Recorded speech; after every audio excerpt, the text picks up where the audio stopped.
My name is Cypher Morrison, and this is This Week in Car Audio. Tune in. This Week in Car Audio. Tune in.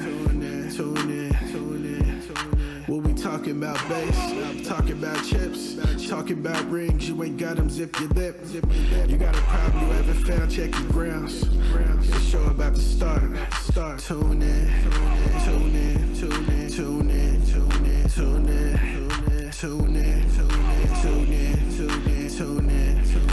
This Week in Car Audio.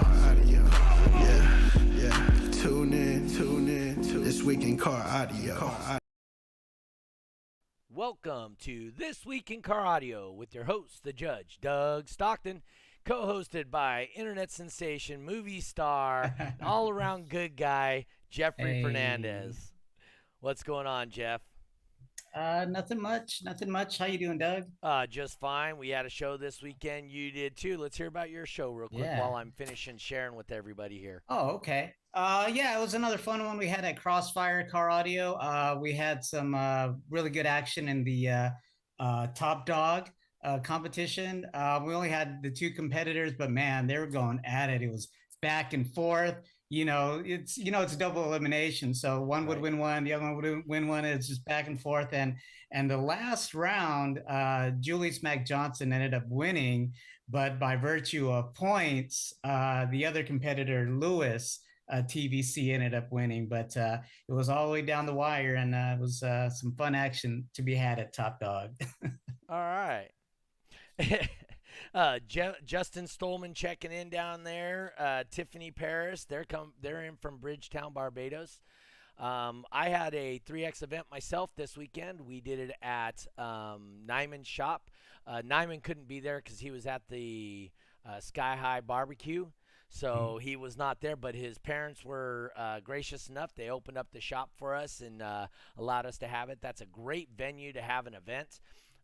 The really cool part about that is that we don't get bugged by anybody. It's wide open. There's tons of things to do. And I mean, it's a really cool place to have it. We don't have any interactions with no residential stuff, and the guys can get loud. On top of that, we had a guy set the new world record for Cyclone Demo Wall Class.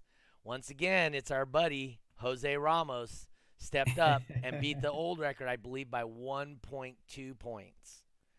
So the previous record was 158.4, and I think he did 159.5 at 20 hertz. At 20 hertz. Yes, Jeez. and this isn't even the extreme class. Yeah, and that's close to a 60. That's damn close to a 60, and I think he's got a 60 in there because he was checking stuff afterwards, and he was disappointed with that score. So, with that being said, we got Lord of Bass, Manny's son, Moises, checking in over on the other side. We got Buddy Williams, Carlos Castro.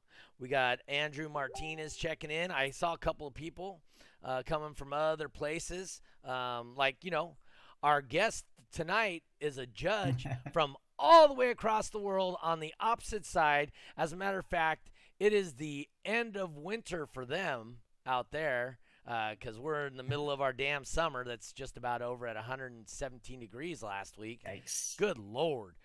But we are done. Oh, before we get going, down below us, we got a couple of new sponsors right above our guests today, which will be on this side right here. We got Crossfire Car Audio. We picked up them as a sponsor also. Down below us, we also picked up Punz Customs out of Michigan. If you guys are in Michigan, he does all custom stuff. He builds custom boxes, whatnot. So if you want to get a hold of him, you can get a hold of him. So that's Punz Customs. Once again, we still have our continued support from Stolman Transport, LLC. So if you guys need something from them, contact Stolman Transport. And then also for, what's that called? The lifestyle wear would be Lots of Watts. So those are our sponsors for today's event. Also, before we get going too far, I want to send out our condolences from This Week in Car Audio to John Napoli's family. John passed away on September 8th up in northern northwestern United States, up in the Washington area, I believe, is where he lived. But a great guy. Everybody that knew him loved him. Not so much a competitor, but absolutely a friend to the industry. He's a big supporter of. He actually was a supporter when we did Basehead Diaries, and we did going live with Lucky. He was a supporter of all that stuff. Supporter out at Surf City every year. So I mean, really all around great guy. That everybody. I don't have not met a single person that didn't like him. He's also got a GoFundMe page if anybody wants to hit that up. It's by Melissa Napoli, Napoli. That's his wife. So if you guys want to do that, you guys hit up his GoFundMe. You can also get a hold of Bobby Gately. He can help. Lucky knows about it. So, if you guys wanted to be part of that or sharing that, that would be the way to go about it. But it looks like last week's guest, Luke Valenzuela, posted hashtag John Forever. So okay, he'd be a good person to talk to as well. So yep, all those people could help you find the information that we may not have. Okay, so speaking of judging, Jeffrey and I getting ready to head to World Finals. Dude, 2 weeks away, right? Man, from flying. It's right around the street. Quickly approaching. That's right around the corner. Yeah. I can't wait. And as a matter of fact, Mr. Jose Ramos, world record holder, demo wall class right there in the chat. Chiming in. Yeah. So right down below us here is our guest, another judge, comes all the way from Aussie land. So, they got roos running around their neighborhood and stuff like that. At least that's what we envision it. Yeah, that's what we see on the news and stuff, right? I don't know. Is that how it is out there? Yeah, they're just out the front door in a pinned area, but yeah, they are running around in front. We've got a park out in front of our house, and kangaroos and emus run around in it. So yes, they do run around out the front door. Yeah, well, I mean, everybody thinks everybody in California lives on a beach too, right? So we all go surfing, and it's literally right outside my door. No, not even close. But that's how people believe California is. Anyway, with that being said, Samuel McWaters, right out of Australia. So why don't you tell us a little bit about you, where you got your started? Just so you know, we've talked about how I started, Jeffrey started. I started with Radio Shack gear, which I don't know if you guys have Radio Shacks down there, but I started with similar. Okay, so I started out with Radio Shack gear. But anyway, so how did you get started in this? How did you develop into a judge? Yeah, we got Milliards in there. We got we got all kinds of people watching today. So anyway, so let's talk about you, Samuel. Tell us about it yourself. I started just doing SPL shows before 2005, and in 2005 got into DB drag. And the reason I got into loud SPL or loud music was because I was born over 50% deaf, and I needed more volume than the average. So that sort of so I built a car using earthquake gear back in 2005, and back before the Magnum and the accelerometer meters, I tested the car on the pressure meter, 212s in a large sedan, and did 164.3, but pretty much totaled the car because we just blew the car apart. Okay. Spot welds, all that, and it would have been nice to have a video of it, but we never actually got a video of that run. Well, we've seen it already. It was on Mythbusters. Remember they blew the whole. Yeah, that was was that the same car? No. Oh. Same idea though. Oh yeah. Very much the same idea. So then, because I live in South Australia, which is the middle of Australia, all the shows were on the eastern states, New South Wales, Queensland, Victoria, all that. And that was, so you're talking between 1,000 and 1,500 kilometres one way for every show. So in what's the so that's like, what's the rate? Like 800 miles to about 1,200. 1,000 miles. Yeah, somewhere in there. 1,000. Yeah. And so in the end, it was cheaper for me to become a judge and judge cars locally than to travel interstate and compete. So from 2013 through to probably a couple of years ago, I competed. Now I just demo cars. So I've got an extreme car which did 170.2 this year, and in demo it was the loudest in Australia for this calendar year. Okay. And so that was the picture we used for the podcast, right?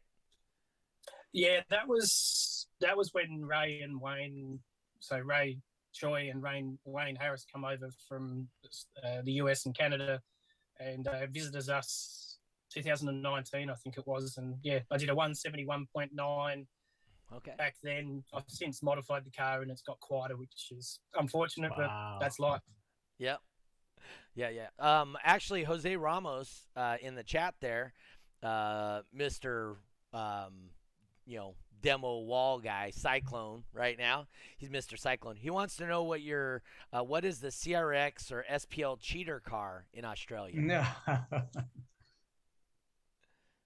SPL is a cheater car. Yeah. CRX. That would have to possibly be maybe the one up in Queensland, George Herman. Maybe. No, the type of vehicle, like a Marabella, like over there Panda. They got the Panda. We have the CRX. What's the car that just automatically by buying it you're loud? Got Terras up there. Holden Barina, which is like the Apollo. We don't know what an Apollo is. Okay, it's a Holden Barina. It's Holden hatchback. Swift. Is it a van? Hatchback, little hatchback. Little hatchback. Europe. Yeah, you see them in Europe. They're an Apollo in Europe. Apollo. Okay, so similar to a Panda, really tiny. Well, Panda's full drive. These are two-wheel drive, front-wheel drive style thing. These are like real compact little hatchbacks. Yes. So they're even smaller than Pandas. Yeah, the Pandas are physically larger vehicles than the little Holden Barina. Wow. Looks like we got Mitchell Bulmer is commenting Corsa. Corsa, he's mentioning. Corsa's another name for it. Yeah. Oh, okay, so Corsas we're familiar with. Yeah, we're familiar with the Corsas. Yep.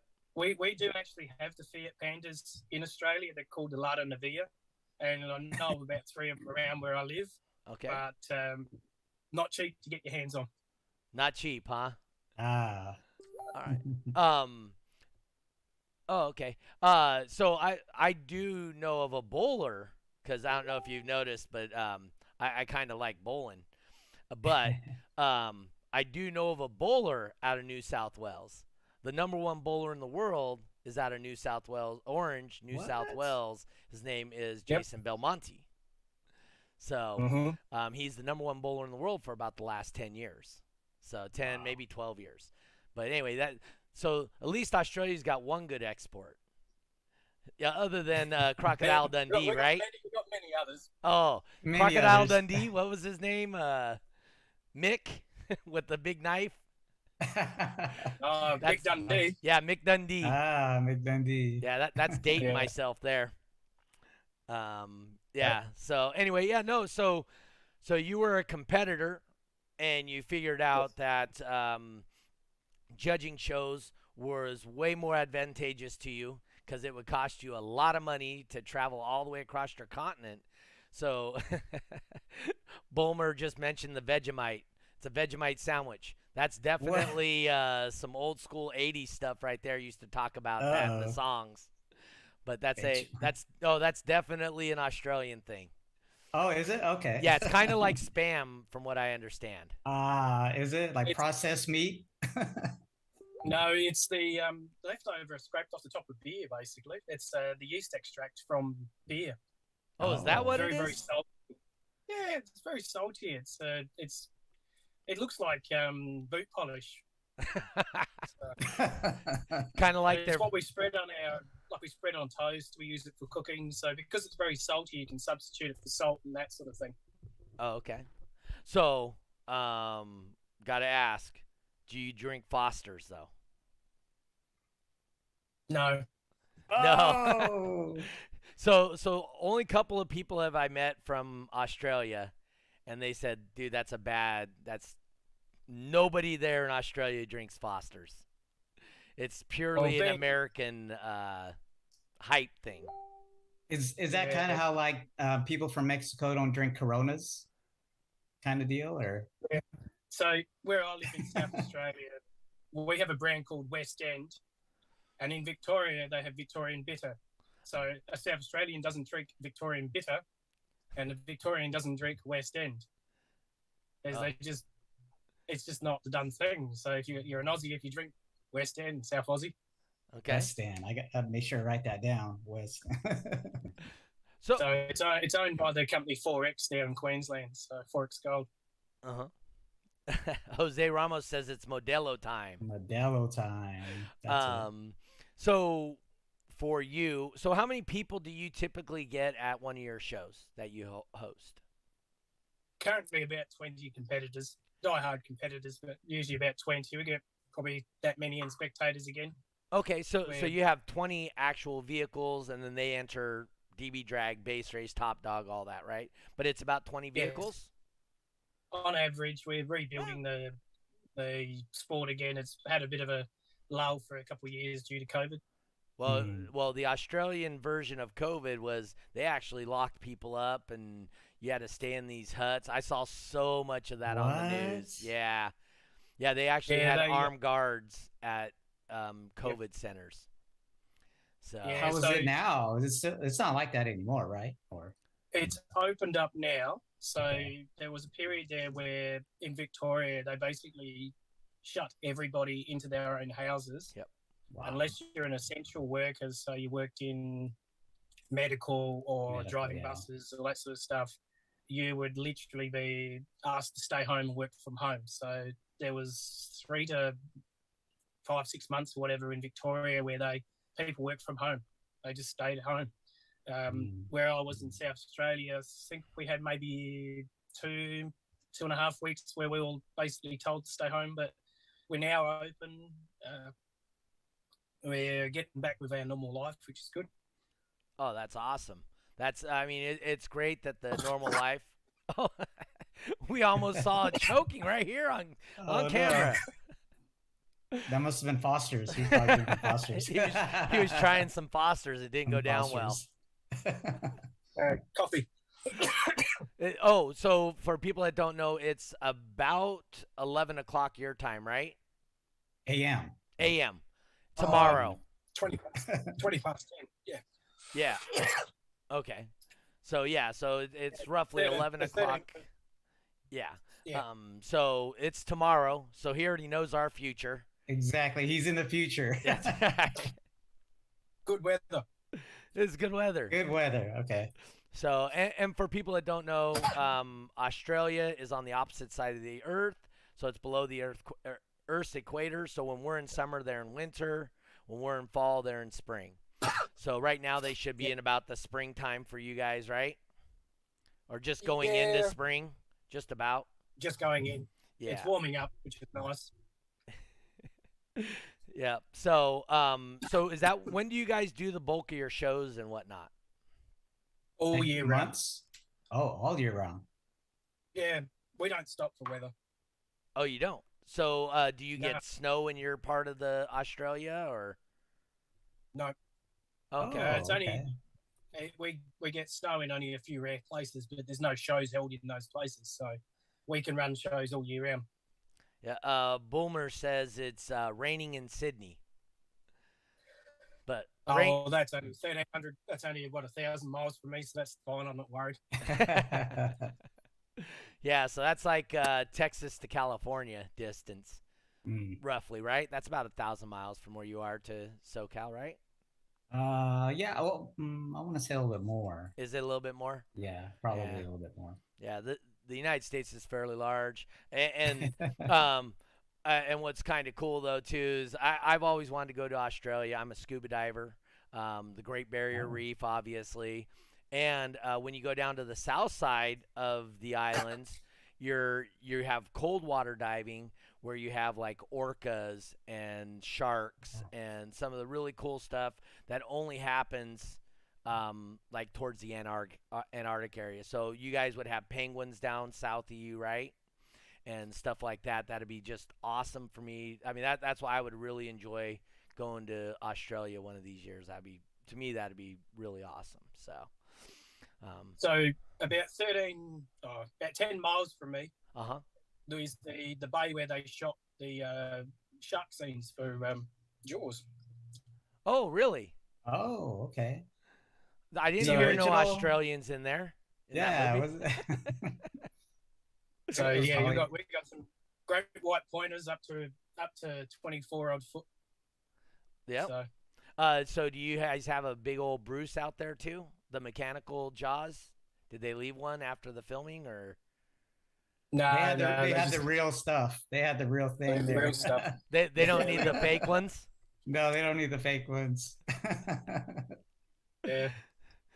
Jody says New Zealand's better than Australia anyway. Them damn Kiwis.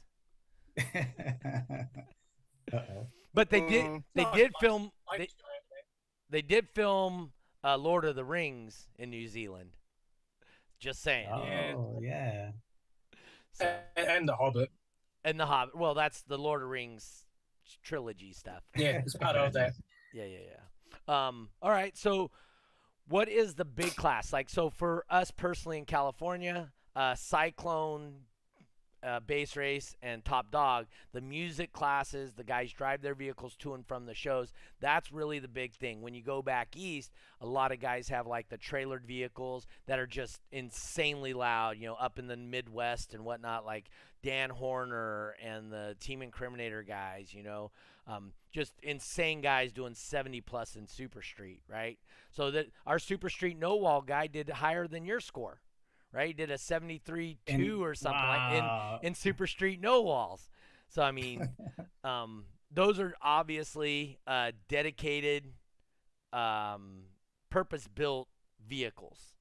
But so what class is really popular and stuff where you're at? We used to have a good following in all the Super Street and the higher classes, but mainly these days it's all, as you say, streetable cars that can be driven in and out of the show.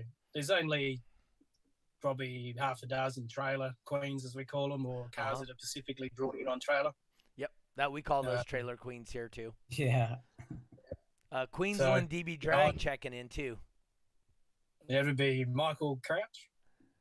Oh, is that Michael? Yep. Yeah, he's Oh, in okay. Queensland. Okay. And where's Queensland compared to where you're at? Is that's the one that's about 1,000 miles away? Oh no, keep going. Bet 2. He's about 2 miles away. 2,000 miles away. Oh, okay. 2,000. So would he be up near Sydney and stuff like that? Keep going. He's up the top. So Queensland, so South Australia is at the bottom of Australia, right in the middle, bottom. Queensland's up the top right-hand corner, the point up the top. So, so it'd be on the east side of the continent. Yeah, he's Great Barrier Reef, Queensland. Okay. And then Sydney would be the the northwestern, right? Sydney's Sydney's still east, but just in the middle. Oh, okay. So, yeah. All right, cool. So somebody mentioned Kangaroo Boxing. Do you have Kangaroo Boxing at your DB Drag events? No, but I see you guys have it over in the States, but not here, no. Yeah, we do have it here quite a bit. So mostly streetable. Do you guys do excuse me, do you guys do Top Dog and Base Race? Is that your really ones? Oh, cool. Yeah, look, with Top Dog, when we go into New South Wales and run the shows, we've got competitors over there who their goal is to tie with each other and try and get each other's points. So yeah, Top Dog is quite highly contested in some of the events. It's good fun. Okay. Yeah. Jeffrey, how many entries are you getting in? Well, this last weekend you only had 2, right? Right. But right. I've seen you get 6, 7 entries before, right? Oh yeah. Yeah. Mm-hmm. And so, how many definitely. do you get, Samuel? Usually, what's a typical entries? Well, the last one I think we had 13 or 14 entries. That's pretty but solid. Normally it's 6 to 12 entries, I suppose, per Top Dog. We try and grab as many cars as we can, put them in, and that's a variety from your super street cars right down to your pro stock cars. We get everything we can into it, and just tell people that they've got a chance to have a bit of fun with it. Boomer says their last one was between 12 to 15 cars. So Yes. in my location, we typically have, I would say our average is about 8 or 9 cars as average. We only had 7 this weekend at our event, but we were giving away cash. So everybody was eligible for the money except for Scott, the guy who ended up winning it. Wow, really? Yeah, he ended up winning it and didn't get Bummer. any of the money. I saw that. I And saw so, the video. yeah, so second place got the money. And so second place was Chivo. And Chivo ended up getting $178 for being the top guy in Top Dog that was eligible for money. So one of the things we do here, at least I do, Jeffrey does something similar, like, they give Rogers money away. But we take, in Top Dog, we take $5 out of every entry fee for Top Dog. So if we have 10 guys, $50 goes to the winner. So we just take $5 and that goes to the winner out of every entry. You guys do something similar to that, or? Yeah, so here with the host we've got at the moment, which is Lifestyle Store in New South Wales, they're putting up gift vouchers of up to $250 to Top cool. Dog and things like that. So people get not cash in hand, but they get monetary value towards product, that sort of stuff from the host. So yeah, it certainly draws people into wanting to earn it. There you go, and that helps drive entries into it too, right? I mean, there's something to win. That was actually my intention when I started doing the $5 a person, right? Yep.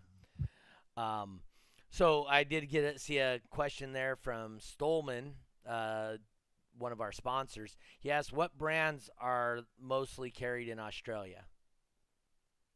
Like, is DC popular or any of those? DC's a very small following. So your DD.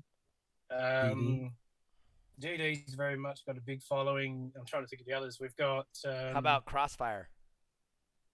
I wish I could get Crossfire. I love the stuff. That's what I grew up working with. XT15Fs.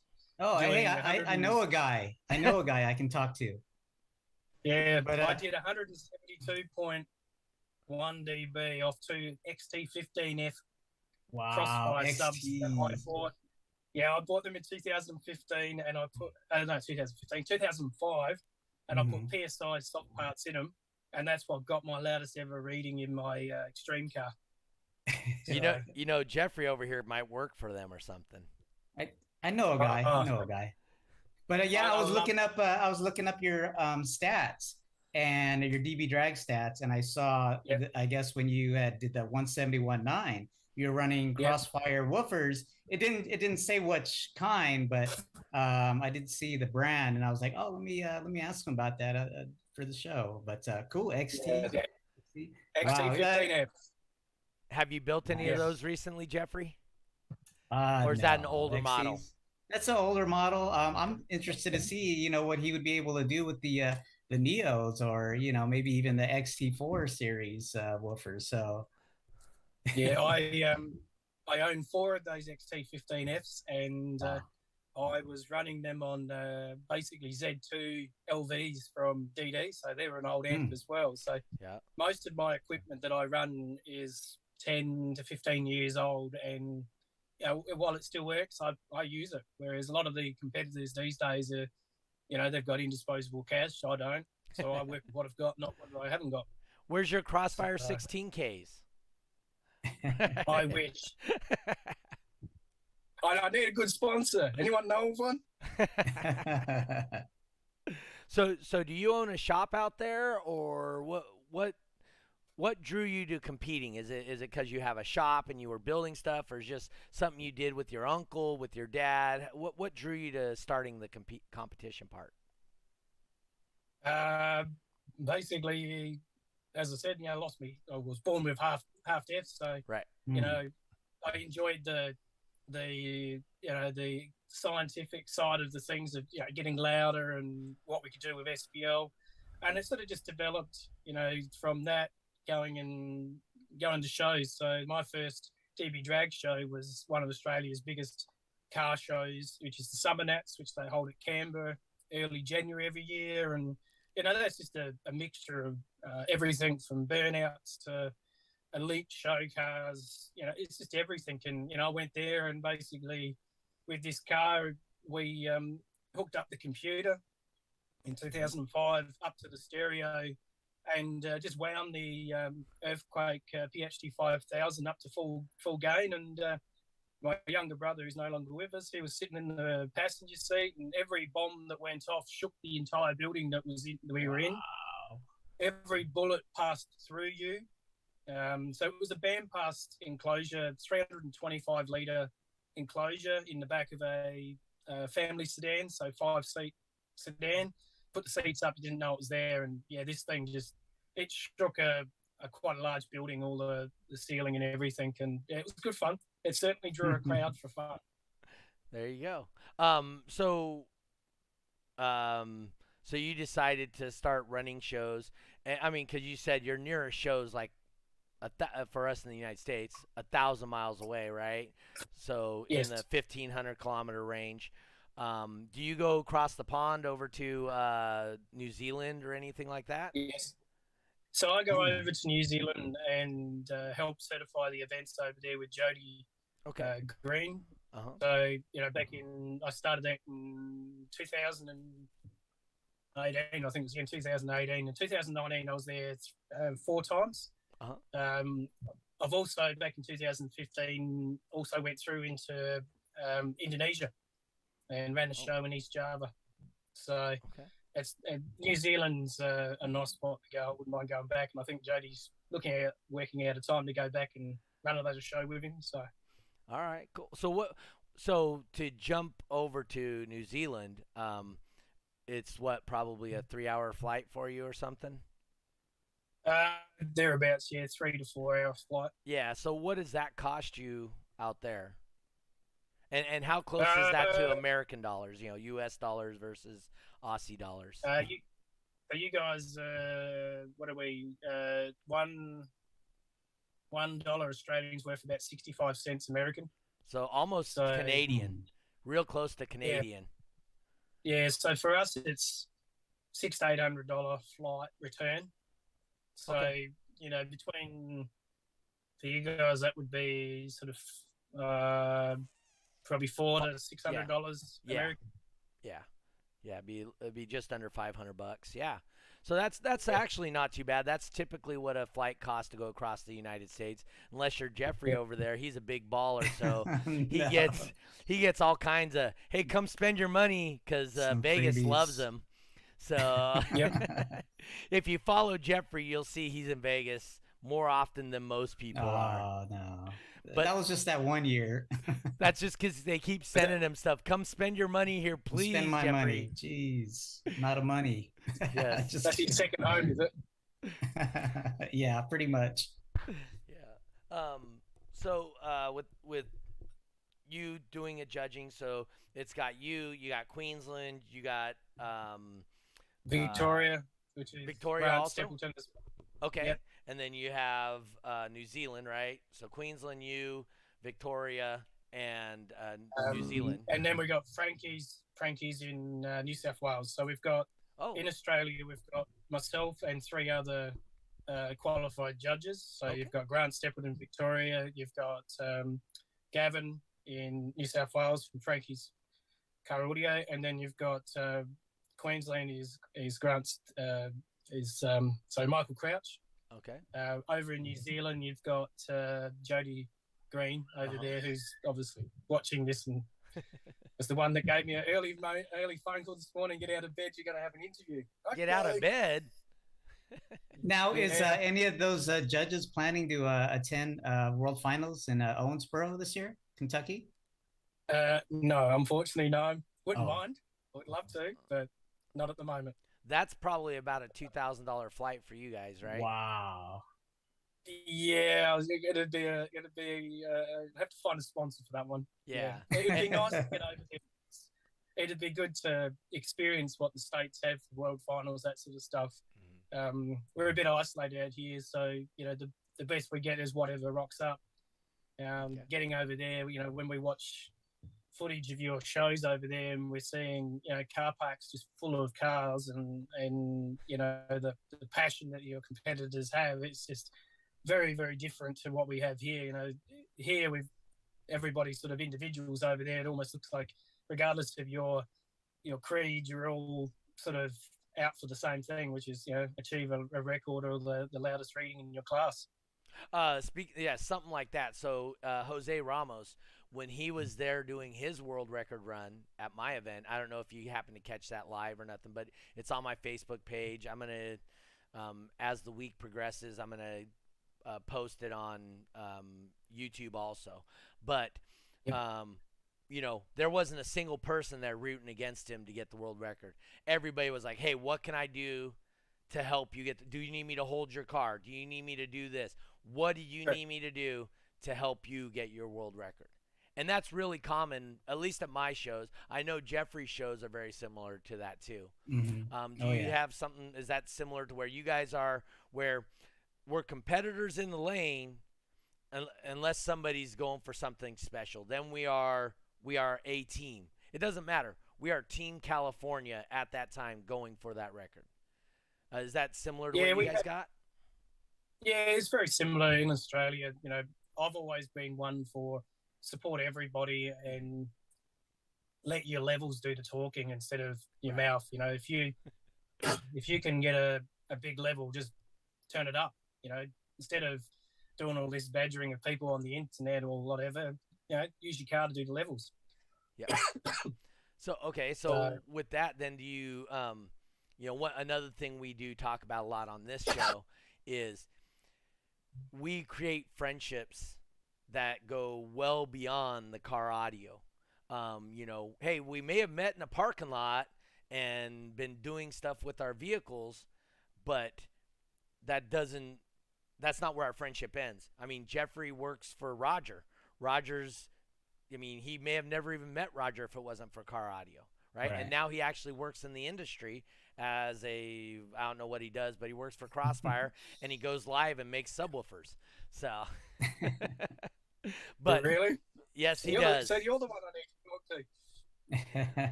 talk to. So anyway, but so is that very similar there, or what's the dynamic and the friendships that are created through car audio there?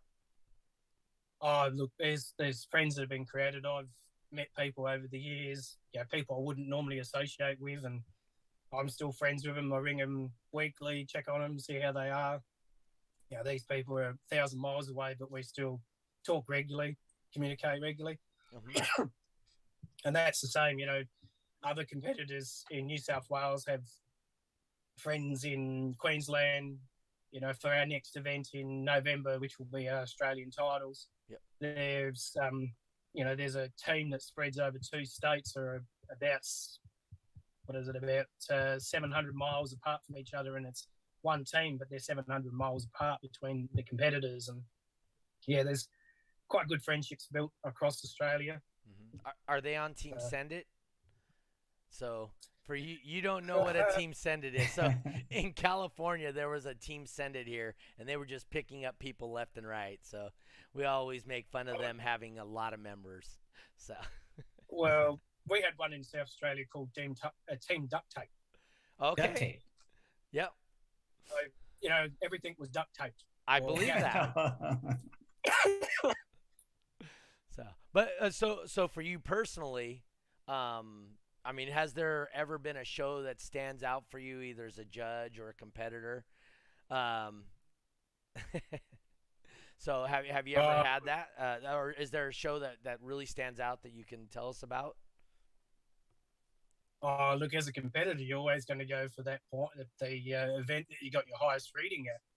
Okay. That's always what a competitor's going to say. So the 172.1, I think it was, at Australian finals, the last time we had Ray Choi and Wayne Harris come out, that would be the highlight if you're talking as a competitor, the loudest ever reading. But look, a lot of the summon outs, that sort of stuff, where you're not just going for car audio, you're there to experience the full car show. So everything from, some of the biggest and best burnouts in the world, where we had farm truck come out from the States and try his hand at I saw that doing video. a burnout in Australia. Really? Yeah.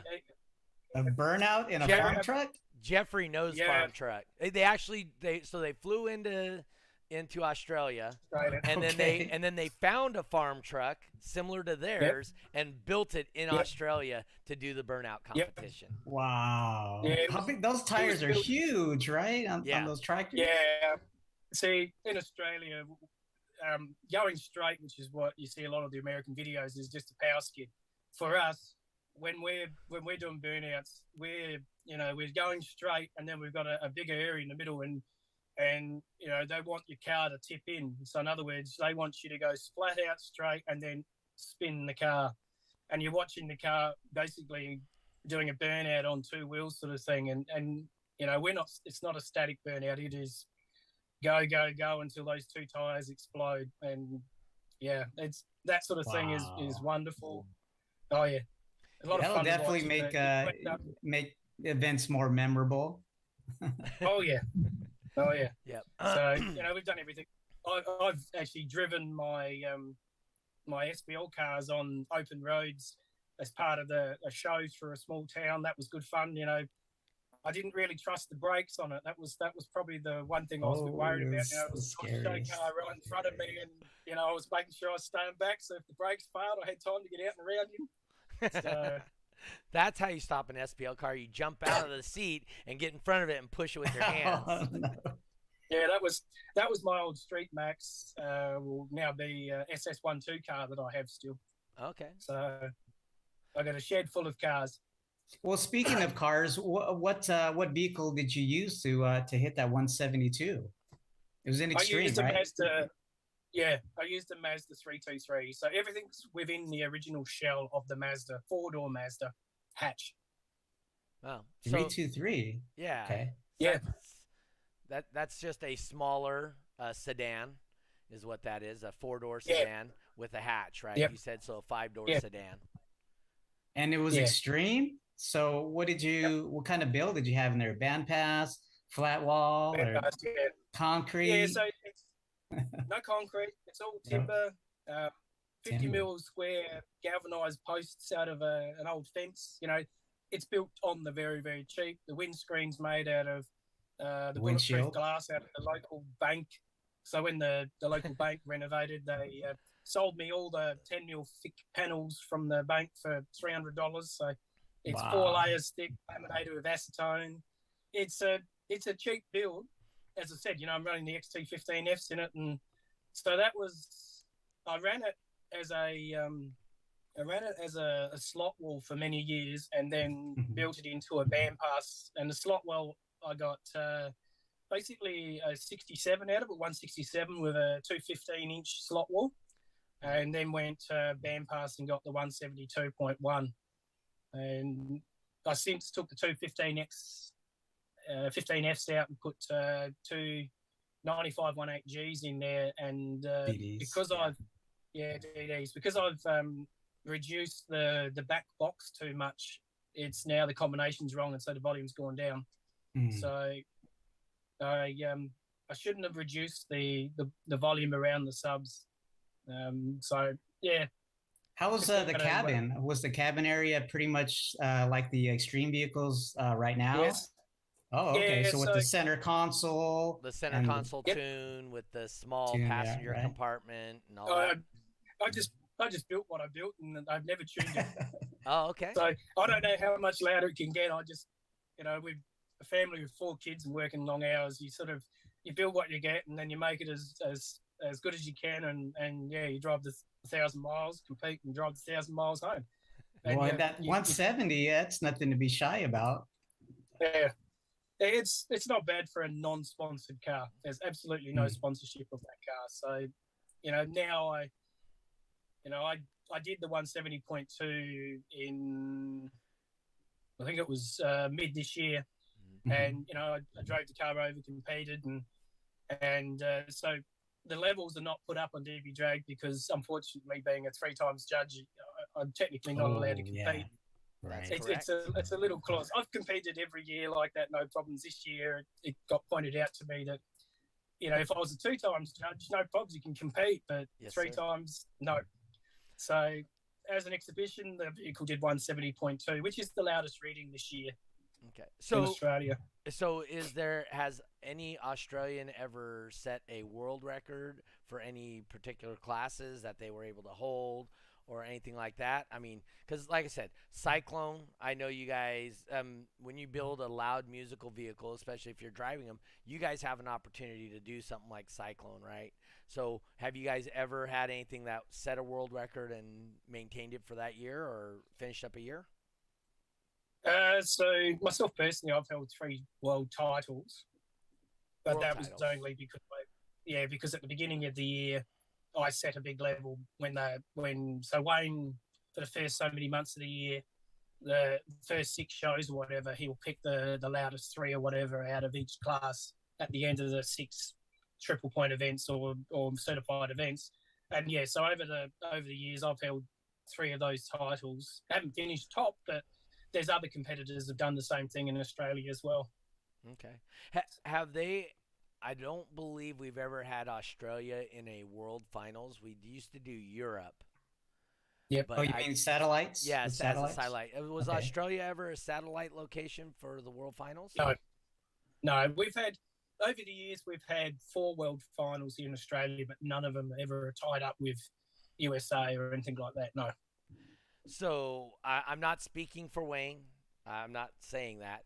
But is that something you think the Australian competitors would be interested in?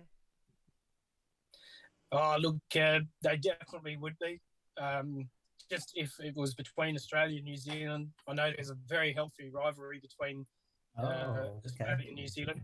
And they get double the number of cars that we get in Australia at their events, and yet they only got, we've got 26 million people. They've got 1.5, and they get, up to 40 cars at a show. Wow. There's a massive following there compared to Australia. Very different. Well, you'll build it up, I'm sure. You and the other judges in Australia. I mean, when I started doing DB drags in California, there was only 5 or 6 cars per show. Yep. And my first 2 shows at the beginning of the year, not entries but cars themselves, I had over 35 cars. I did my Autorama show where I had 165 entries, which was somewhere close to 100 cars competing at a DB drag event. So that was a busy day for you. If you ever come to one of my shows or watch one of my shows, when it's busy, I get stuff done. Jeffrey can attest to that. Pretty much anybody, Slamology guys can attest to that. When we start working, it's work, and we are going to rush you through. We're going to give you your opportunity to do your run, but when you come into the lane, you need to be ready. We're not going to wait for you. We're going to put a mic. Go. And I mean, you have to be that way when you're doing that many cars. Yeah, you definitely do, and that's what we're working on here in Australia. Is up till now, it's always been the car can pull in, you do a half a dozen runs, and you're taking all day to do 2 classes, whereas I now are doing basically what you're doing. Pull the car in, you get them to do 1 run, get them out, and then make sure obviously the names are spelt right in the computer system, and then you go straight into eliminations, and just you've got a set period of time to get your show done. You got in our case it's normally 4 classes. You've got to get them done, and the show we did in the middle of the year, we finished, I think it was an hour or 2 later than we should have, which was, almost midnight. And then the most recent show, we were supposed to finish at 4. We finished at 4:30. So that was a lot better outcome. So it's a matter of getting them through as quick as we can. Yeah. So Top Dog at my events, when I schedule time for Top Dog, I schedule 4 minutes per car. So if I have 10 cars entered Top Dog, through registration, through being done, I need to be done in 40 minutes. So and we're able to do one it. Sequence. Huh? You only do one run down, or do you one do run down, run back up? So I do the full sequence both ways. But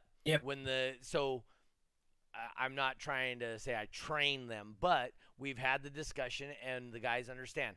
They pull into the lane, their song's ready. By the time I put the meter in, I close the door, I go, "Are you thumbs up?" Thumbs up, and we're ready to go. And that's the only which is way what you we're can do aiming it. for. You know. Correct. Yeah, you get quite a good healthy interest from the spectators when you sort of get two cars that sort of finish the night with high points and they're coming in to do their final run. Right. And you'll be standing on the mic going, now I know what this competitor's going to do. He's going to try and tie that competitor to nick half his points. Yep. And so you're sort of encouraging to do that. And then you just watch them bag out because they know if they lose, they don't lose half their points. So you watch them do what they need to win. Right.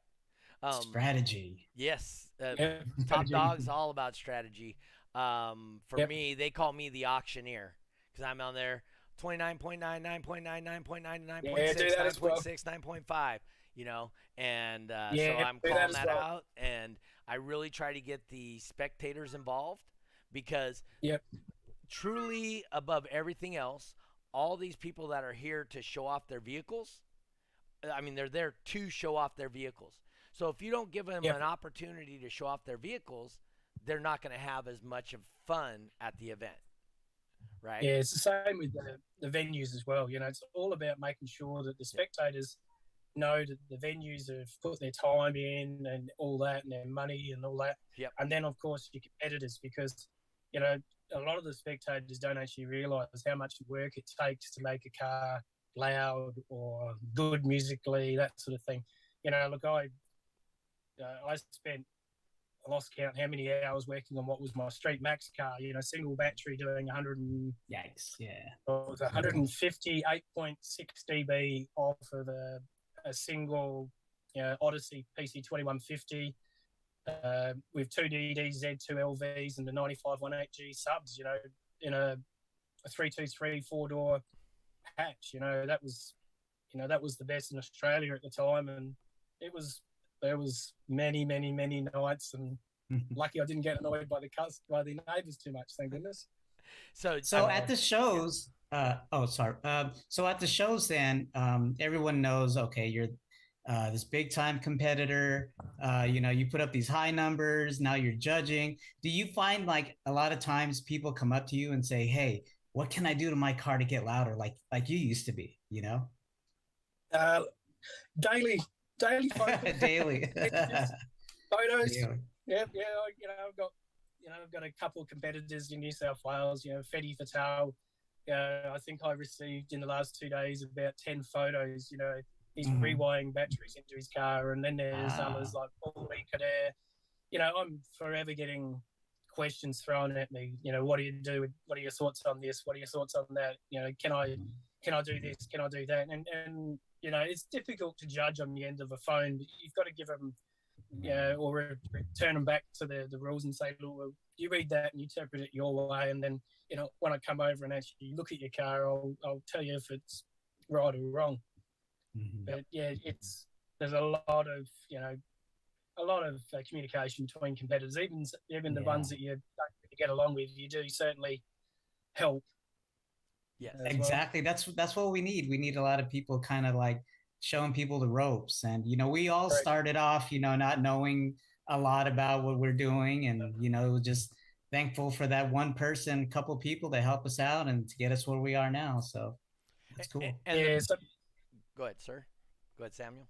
So the box technology over the years hasn't really changed. So everybody's basically copying someone else's box at some point. And what changes is just the way that they use that box, or the combination of the ports, etc.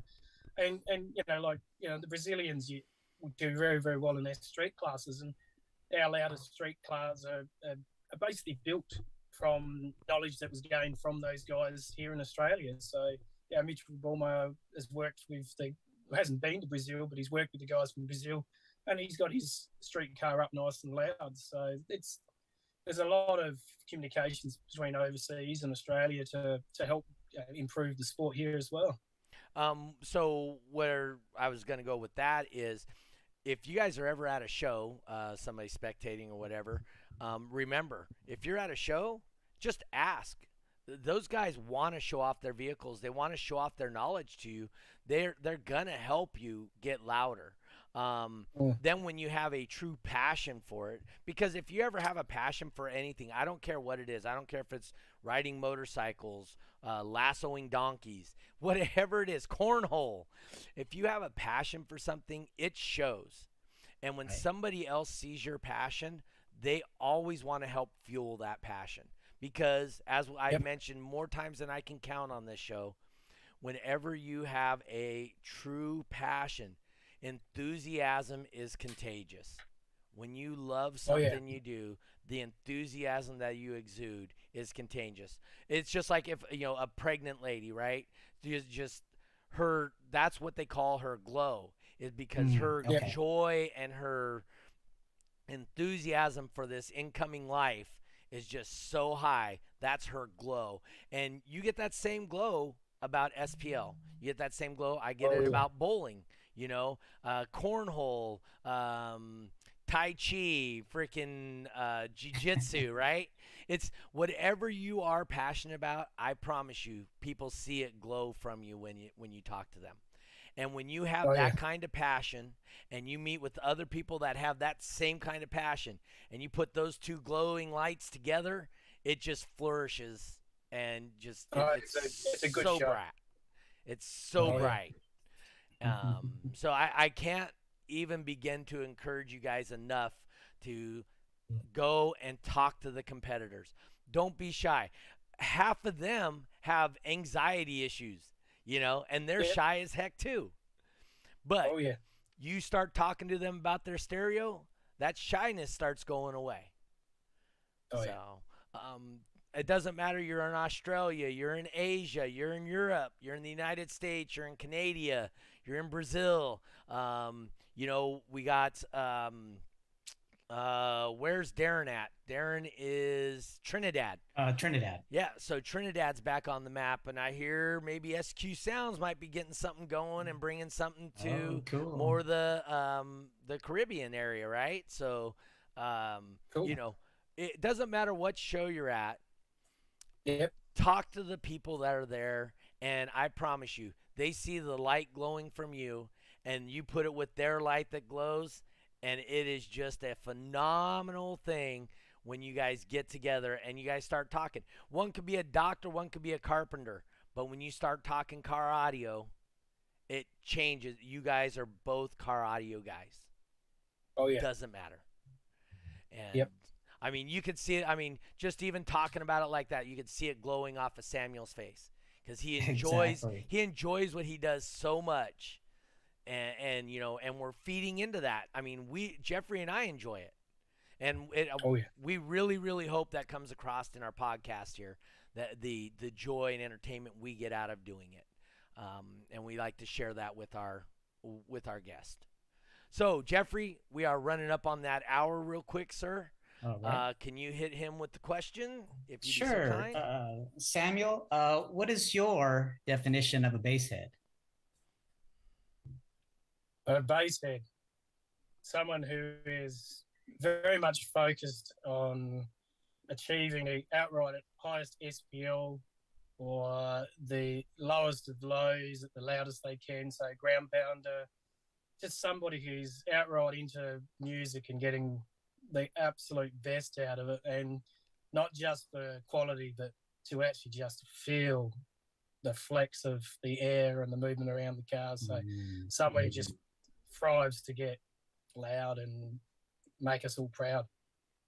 All right, cool. Yeah.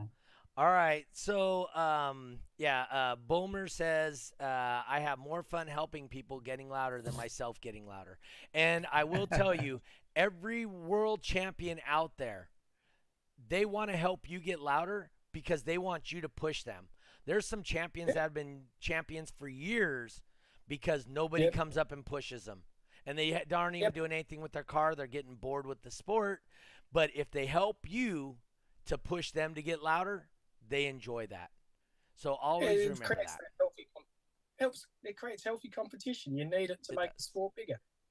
Yep. So real quickly then, Samuel, tell us where we can get a hold of you, where some, the viewers and the listeners out right now can get a hold of you and check out some of your shows, YouTube, social media, etc. So DB Drag South Australia or DB Drag SA, and under my personal name, Samuel McWaters on Facebook. And the main venue that we're using at the moment in New South Wales is lifestyle stores. So if they look up lifestyle stores in New South Wales, they'll see all the upcoming events and the fact that we're making them bigger and better and adding some extra stuff to it next year. So look forward to being able to announce that. Nice. Awesome. Jeffrey, what do you got coming up? Man, I'm just like tunnel vision to finals. So I'm like, Me too. Like everyone, like these competitors, like I remember when I used to compete, I would be on this like finals crunch. That's how I kind of feel right now with what's going on. Did you see the video that Wayne put up of the No. tour of the Facility? the venue? Yeah. No, I have That not. place is huge, and I'm just like going like 100 miles an hour, thinking about how are we going to set up here, what's going on here, and yeah, you should check it out. It's really inspiring, I guess, so to speak. But yeah, I'm just like focused on finals right now. So I am going to be bringing a special award for the top dog winner at World Finals. I don't even think cool. I've shown Jeffrey it yet. So I'm going to have a special award for the top dog finals winner. So I'm putting that together. I tried a couple of things and they failed on me last week, so I got to redo everything. But that's okay. Failure just teaches me what I did wrong and makes me better at what I do. That's right. I said do. Did you say doo-doo? I said do. But same as you, Jeffrey, super focused on World Finals. We're, 2.5 weeks away from flying out there. Looking forward to meeting the old school meetup. Huge fan of that. I can't wait to be part of that. They show the area where it's going to be at, overlooking the Ohio River. Yeah, just the scenic is awesome. Okay. Also, some people have posted in the chat. If you're listening to this back on iHeart, iTunes, whatever, if you go to the Facebook chat, you'll see people have posted links to Aussie. What is it here? Lifestylestore.com.au. I mean, it's Australia, and all kinds of different things. So there's a couple of different things for to get a hold of Matt. Matt Jones posted, great job, Samuel. But it's a ways to get a hold of Samuel and the rest of the UK guys. Or not UK, this is Australia. The same thing. They're over the pond now. Just real quick, is the Queen have anything to do with Australia now, or no? Australia is independent from the Queen, right? We still follow monarchy. Yeah, so she's our head of state. Now it's the king. So King Charles the Third, I think it is now. Yeah, all our money, stamps, all that sort of stuff will change given time. So we'll have a fella on the coin instead of a lady on the coin now. So. All right. So for people that don't know, which I doubt highly, the Queen passed away a couple days ago, and so that's Queen Elizabeth. Queen Elizabeth. Yep. So and from everything I've seen, read, heard, she was actually a very good queen for her people, and people were very happy with what she did. So, 70 years she was there. Wow. 70 years. Yep. She was in her mid-20s when she took over the world. Yeah, 96 is. Yep. So. Yep. So anyway, once again, thank you for tuning in, Samuel. Great job. Jeffrey and I are going to be at World Finals. I'm going to be live broadcasting the event from my computer just like I do my shows. So if you guys want to check that out. We support all our Australian judges. Without them, we wouldn't have comps. That's a true fact. Exactly. Doesn't matter where you are. Support your judges. I don't care if it's USAC, IASCA, DB Drag, ISBL, whatever. Support your local car audio junkie because – they are there to help give you a place to play. So Jeffrey and I will be doing a sports center type thing after each day to talk to competitors. We'll set up for a little while and talk to guys walking by and whatnot. So definitely tune in for that. That'll be on the Sonic FX page, and I'll share it off to everything else. Will be on YouTube and all that. But anyway, once again, Samuel, thank you for being here today. Jeffrey, as always, great job, sir. Remember to sponsor or support those that support us if you have a choice. Down below us, we got Stolman Transport LLC. We got a new sponsor, Puns Customs out of Michigan. Michigan. Yep. We got Crossfire Car Audio worldwide, and we got lots of Watts lifestyle apparel. So if you guys want to, if you guys get an opportunity, support those that support us. We appreciate everybody that's being part of all this. Once again, thank you guys for being here. I got to go take some people's money bowling again tonight because that's how I roll. I hate paying for bowling. I like it when other people pay for me. So I'm kind of a tight guy with money. Anyway. Once again, guys, we'll see you guys next week, 5:30 p.m. California time, the only time that does matter. Once again, great job, Samuel. Great job, Jeffrey. We will be on here, as always, Monday, 5:30 p.m. California time, the only time that matters. Thank you for tuning in, and we will see you next week on This Week in Car Audio. We are out of here.